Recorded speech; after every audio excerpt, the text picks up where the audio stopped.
are you doing? Welcome to the latest edition of the PopCast, Coronavirus edition. A couple of weeks ago, I posted on the PokeGym a review of hot takes of changes in the new Pokemon TCG Tournament Rules Handbook. If you are not familiar with the fact that there has been a major revision, please go to the Pokemon.com website, go to the Rules and Resources page, download the support documents. In this case, we're specifically talking about the TCG Tournament Rules Handbook. But there's also changes there were a lot of separate documents, and they combined them into much fewer documents. So there's also documents talking about spirit of the game, expectations of players, the video game. I'm focusing here on the TCG Tournament Rules Handbook because this is basically the meat of the day-to-day tournament and changes that are found in here. Other people have actually taken my article and used it as a basis of their own videos, so thank you. I appreciate getting the word out, but I thought I should do my own as well. So I'm not copying someone else. This is based on my own article. So as I mentioned, you will find this in the Rules and Resources page. We'll put the link here for you to find it. I'm not going through every single change. I'm not going through every single section of the new guideline because it's just so huge. You really need to read it yourself. But what I did here was I pulled out a number of points of significant either things that are brand new in this document or that were recent changes in maybe the last documents which I didn't cover and are important to know here, or just things that most people don't seem to be aware of but should be aware of. So first, in section 3.3, tournament entry, quoting from the document, organizers may choose to offer prioritized registration to players who regularly attend Pokemon League sessions at an associated league location. So this is a cool thing. It's actually not brand new, but it is important to know that if you have a small play space and a lot of regulars and you're worried about your regulars being crowded out by people coming in looking for points, you can give priority to your own members. That does not mean you can exclude outsiders. What it means is you give priority to your own members.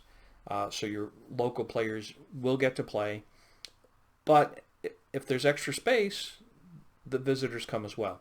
If you are planning on doing this, I highly recommend that you let people know that this is the case and to let people pre-register so that they have an idea of how much space there is going to be. It's not really fair to have someone traveling literally hours to get to your event and being turned away at the door because you're holding space for somebody who's showing up after them. Okay, so you can do it if you need to do it because of space considerations, but I recommend you do it intelligently and with heart for the players who are traveling.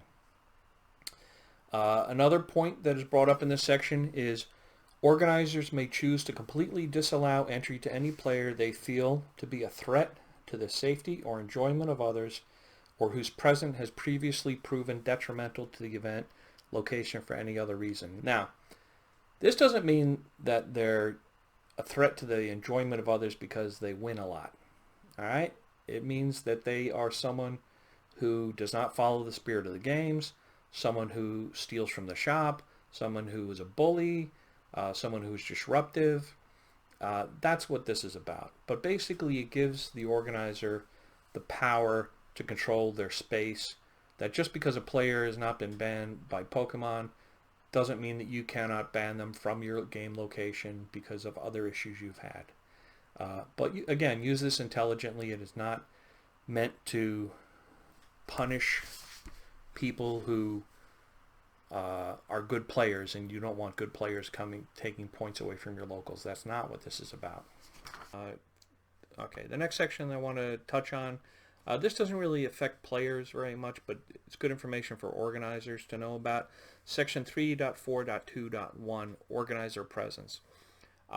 It has been a rule and still is a rule that the organizer needs to be at the event that they're sanctioning, at the tournament that they're sanctioning. They need to be there so that they can cover issues that come up, issues that are not strictly game related, but upset parents, different types of logistical situations.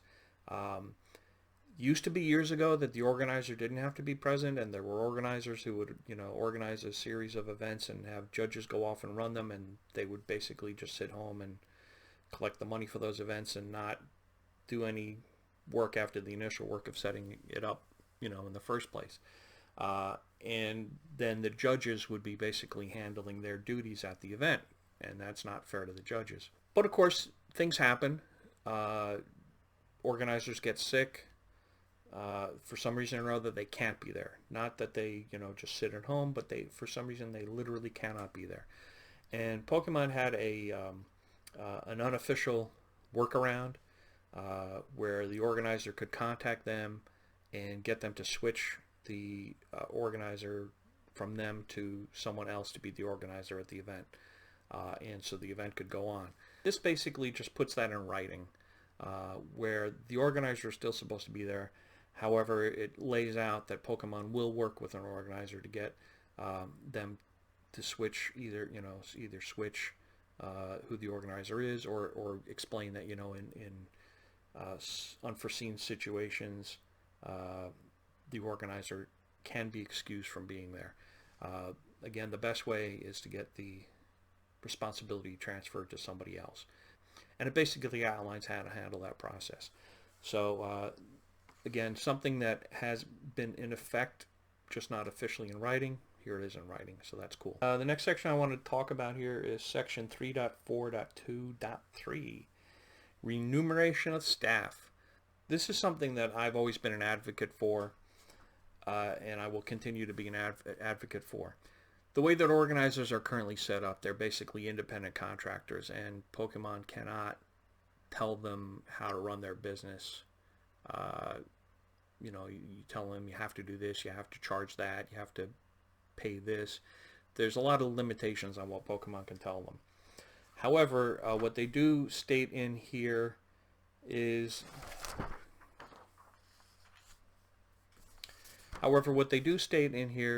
that while Pokemon Organized Play makes no recommendation regarding the remuneration of tournament staff, the pay of tournament staff, beyond the reminder that judges and other volunteers contribute an added value to the tournament experience and should be made to feel appreciated.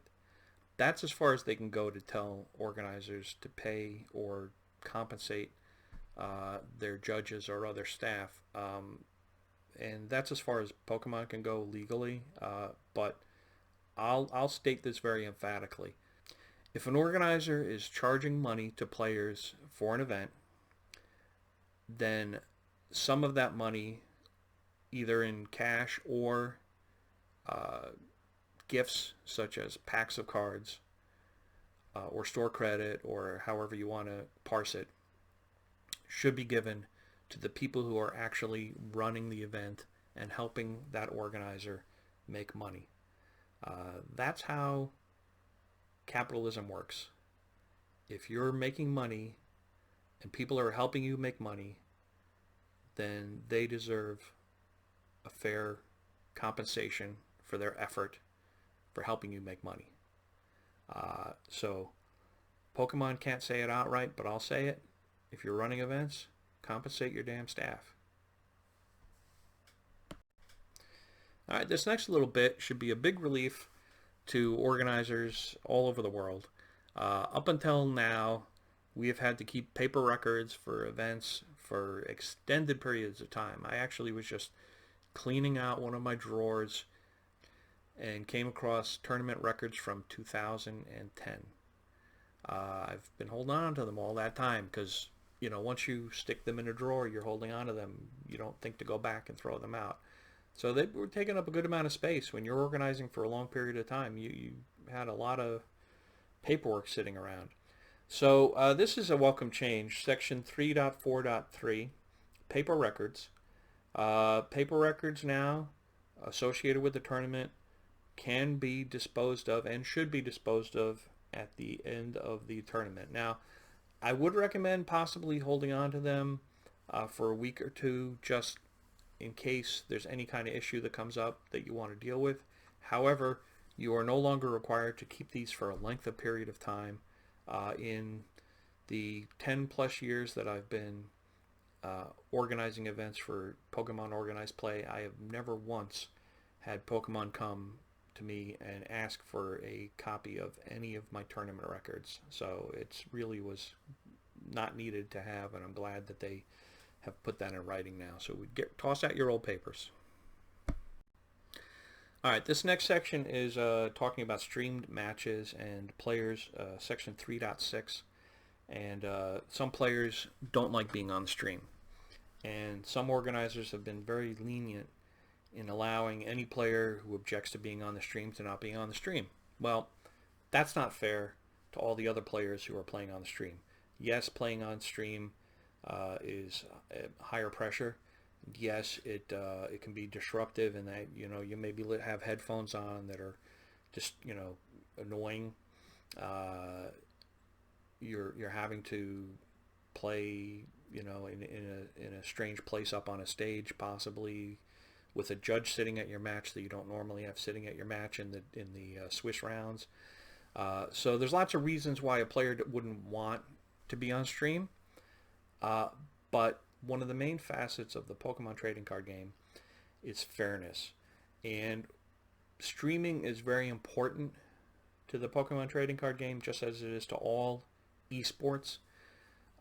It helps spread the awareness of the game. It helps popularize the game. It helps the community stay involved. So there's a lot of reasons why streaming is important, and so it will be done. And if it's going to be done, some players are going to be playing on stream. And those players are going to have to deal with the extra scrutiny, the higher pressure, the uncomfortableness of noise headphones or anything else they may have to deal with, having a judge sit at the table. It's not fair for some players to have to deal with that and other players not have to deal with it just because they're more vocal. Now, does that mean that you can never, ever be excused from being on stream? That's not exactly the case. If someone has a real, legitimate, and I'll read here, in exceptional circumstances, the organizer may, at their own discretion, decide that it is in the best interest of all involved that the chosen match not be streamed. However, it should be noted that this consideration is reserved for truly uncommon circumstances wherein a serious detriment may occur to the player's ability to participate fully in the match. So this is not, I don't like being on stream. This is a real situation where somebody has issues and they can discuss those issues ahead of time with the organizer, and the organizer can agree with those issues on why that player will be excused from participating in streaming. But this should be, and organizers, I'm talking to you here, this should be exceptional. It should not be people just come up to you, ask to be excused, and you say, okay, sure, no problem. It's not fair to the players who agree to be on stream that everyone else has to be on stream and this player doesn't, okay? So bear that in mind. This next section talks about concessions and intentional draws and basically informal agreements, or it doesn't talk about informal agreements as much as I would like it would. It's section 4.5. And in the previous documents that had been out there, the Pokemon Organized Play had actually broken out a specific section about informal agreements, some people call gentlemen's agreements, and had explained how they worked and how they didn't work. Unfortunately, in my opinion, that section got dropped. There still is a discussion here where it does say a player may decide to concede for any reason. However, Pokemon Organized Play does not recognize any informal agreements made between players regarding the outcome of a match prior to the signing of the match slip. Players should be aware that any such agreement will not be enforced by tournament staff. Be very careful in reading and understanding this. This is the language that existed prior to the most recent editions that had a section about informal agreements, and basically in that prior sections, informal agreements were allowed.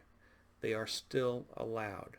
What this basically, Pokemon does not want to encourage informal agreements, and my guess is that's why they took that section out, because they probably felt it was a little too encouraging to the existence of these. However, where they say that Pokemon does not recognize any informal agreements, that does not mean that informal agreements are forbidden. It does not mean that informal agreements are forbidden. This is very important. What it means is the next sentence, that Pokemon will not enforce any informal agreement. So if a player, and I want to stress this, is if you get nothing else from this video, I want to make sure people are aware of this, because I want to make sure that people are not disqualified for this reason when they should not be.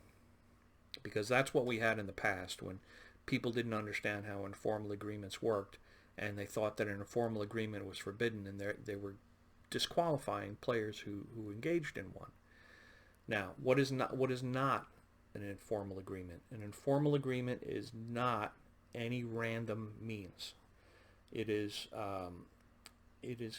clearly stated in the guidelines that random means such as rolling a dice, flipping a coin, playing rock, paper, scissors, any of those is not allowed.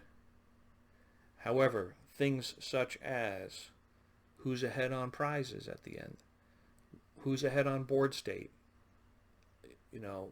any other thing that is non-random, players can come to an agreement on that as long as money is not involved and is not random, because money's involved now, you're talking bribery. But if at the end of the game one of the players decides not to honor that agreement, Pokemon or the judges will not enforce it for them. Okay, so while informal agreements are not recognized and not enforced, they are allowed if players come to them and do come to that agreement. That's up to them. Based on that agreement, one of them could concede to the other. All right? That's the extent of that. But do not disqualify a player because they engaged in an informal agreement. It's not forbidden. It's just not enforced, if you understand the difference there. Okay? Okay, card sleeves, section 5.2.2, a bit of a minor change here. In older documents, it was noted that the fronts of the sleeves had to be clean, clear, and free of designs, holograms, and emblems that may obscure card information. Some judges basically took that too far. There's a lot of cards, such as Ultra Pro, have a little holographic emblem on the front that doesn't really obscure card text. What that section meant to talk about was something that covered the entire surface. I've seen cards that you had trouble reading because there was so much, holographic etching on the front of the sleeve. That's what was really being forbidden. So they've taken out that language, and so now they're not talking about that anymore, which is good. However, judges still get to use their discretion. If something is truly blocking card text and making it hard for the opponent to see what a card says and does, that is still an issue. They just don't need to outline it in the rules in a way that is too overly broad. Okay, so that was good that they removed that. All right, languages, section 5.2.3.3. So this is something that really only applies in limited cases. Basically, if you're playing at an international tournament or potentially world championships in the future, if they're going to be held in different countries other than the U.S. or England. Basically, there were some situations that were reported of an international player having English cards. They go to the international, the card's damaged, they need to replace it. The only cards available are the cards in the local language, which were not English. And since they were a U.S. player, according to the guidelines as they were written, they could only play with English cards. So therefore they were at a disadvantage to everyone else at the tournament who could find replacements for their existing cards if they were damaged because they were available from the vendors in their language that was legal. But this player was not allowed to use the language cards that 99% of the people at the tournament understood because it was the native language of that tournament, and they had to replace those cards with basic energy. So that puts some players at an unfair disadvantage. And this section here, this change, where they put in language, in exceptional circumstances, the head judge or organizer of any tournament may also choose to make an exception to rules regarding legal languages. This is at their sole discretion and should only be considered where there would be no operational detriment to the tournament in doing so. They basically just put in an exception to give judges the tool to take care of situations like this. So that's cool. It doesn't mean that you're playing in Chicago and you're going to be able to use Russian cards. That's not what this is saying. It's basically to take care of situations like I described, and that's all it should be used for. All right, cool. This next section is actually a change I'm really happy to see. Section 5.4.2.2, reprinted cards in the unlimited format. Who plays unlimited? Not many people. It's a horrible format. If you know how to build a deck right, whoever wins the coin flip wins the game. However, some people like to play it, and for those who do, it was an annoyance that they couldn't play base set computer search because when that was reprinted in the later block, it was printed as an ace spec type card, and since it was a change of card type, the old version was not legal because the old version was not an ace spec. And the old computer search is still not legal and expanded. Only the ace spec version is. However, they have now made an exception to open up unlimited. For those who like to play unlimited, great. Computer search older cards that have been printed later on with any type of changes. The original prints are now legal to play. You still have to play them as the later legal print, most recent print. So in the case of computer search, you can play one base set computer search in your deck. It is treated as a spec in all respects and forms. Any other cards that may have, like Rainbow Energy, you can play that old type Rainbow Energy that everyone complains that you can't play in standard or expanded because of the change about placing a damage counter versus doing 10 damage. That would now be legal in unlimited.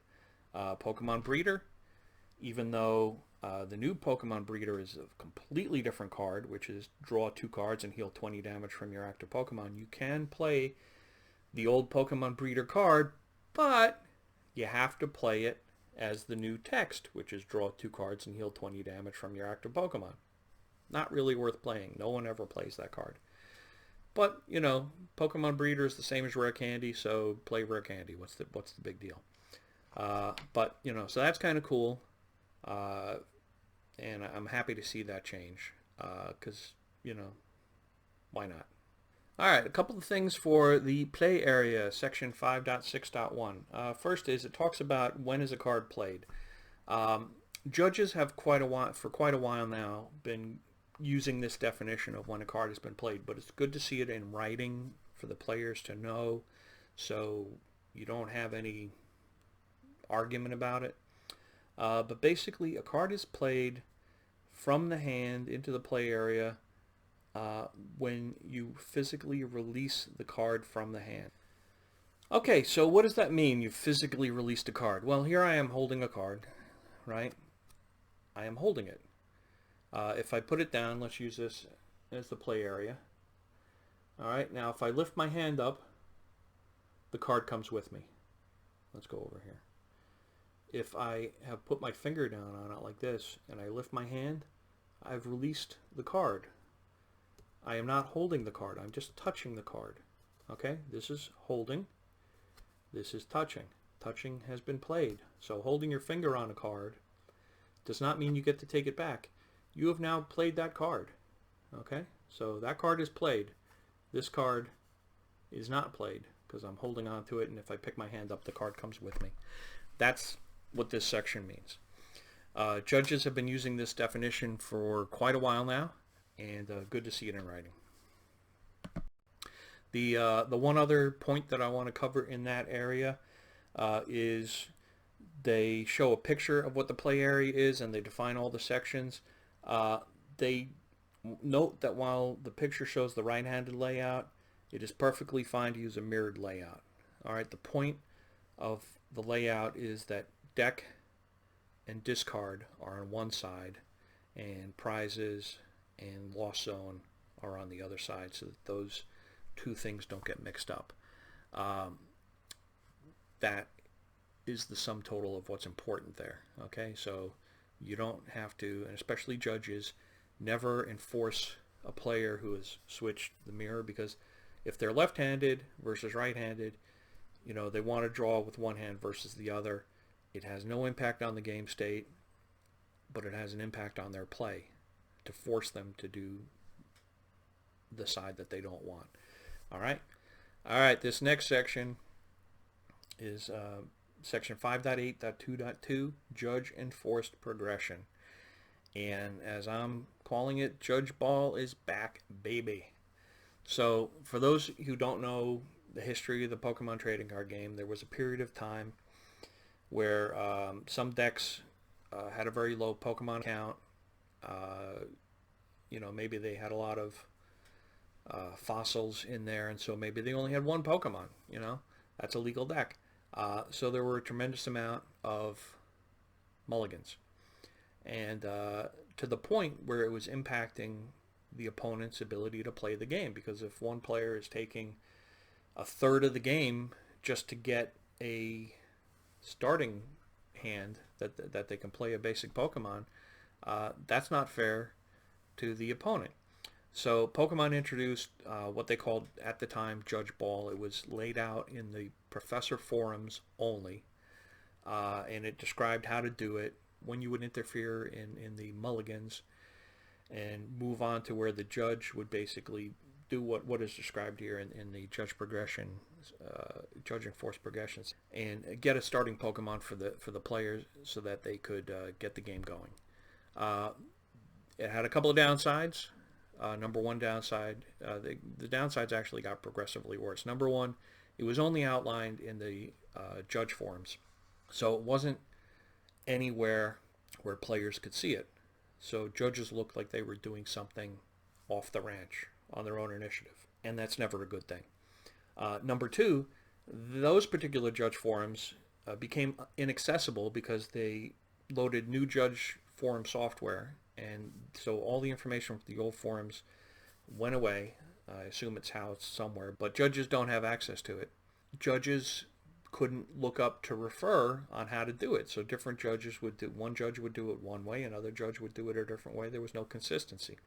So basically it became decided over in the judge community to just stop using this process because it was causing more problems than it was solving. Now this process is back in the guidelines and outlined in the guidelines. Judges can see it, players can see it, so it's very clear on how it's done. Still should be relatively rare, but it's good to have it not only back but in an official capacity where judges and players can reference it. All right, so the penalty and guidelines document is now rolled into this new TCG Rules Handbook, and this had some major revisions as well. So Section 7, Rules, Violations, and Penalties. That's basically the tournament, the penalty guidelines now, Section 7. Number 1, there is no more Tier 1 and Tier 2. All tournaments, all official Pokemon tournaments, sanctioned tournaments, are handled the same way penalty-wise. So that simplifies things.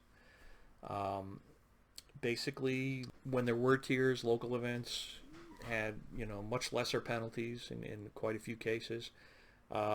One thing to do that you should note though is Pokemon still advises judges to take the experience and age of the player into account. Now, I'll put a caveat here. When they talk about taking the age of the player into account, they're really talking about tournament age. They're talking about new players.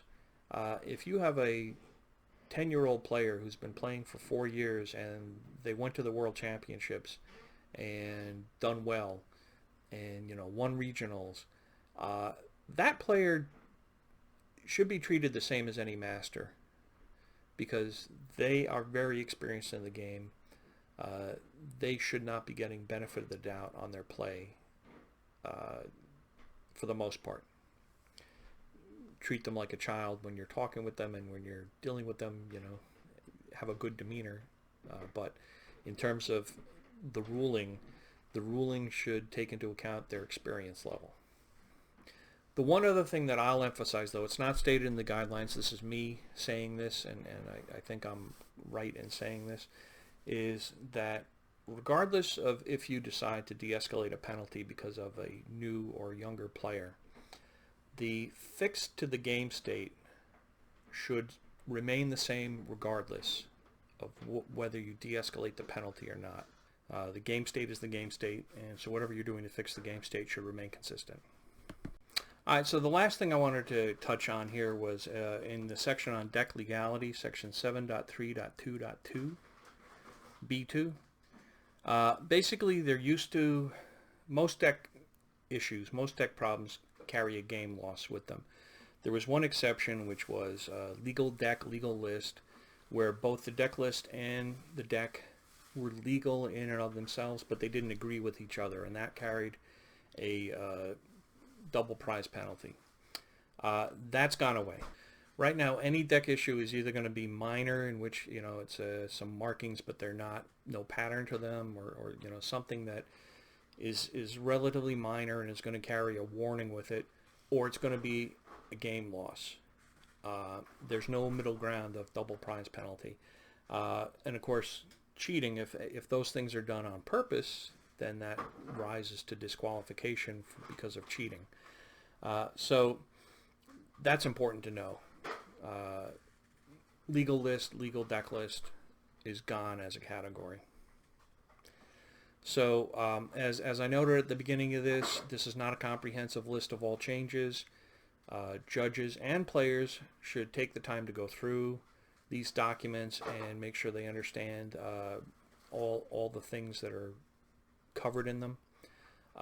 However, I think this should help guide you in knowing what to look for, and these are highlights of things that you should be aware of.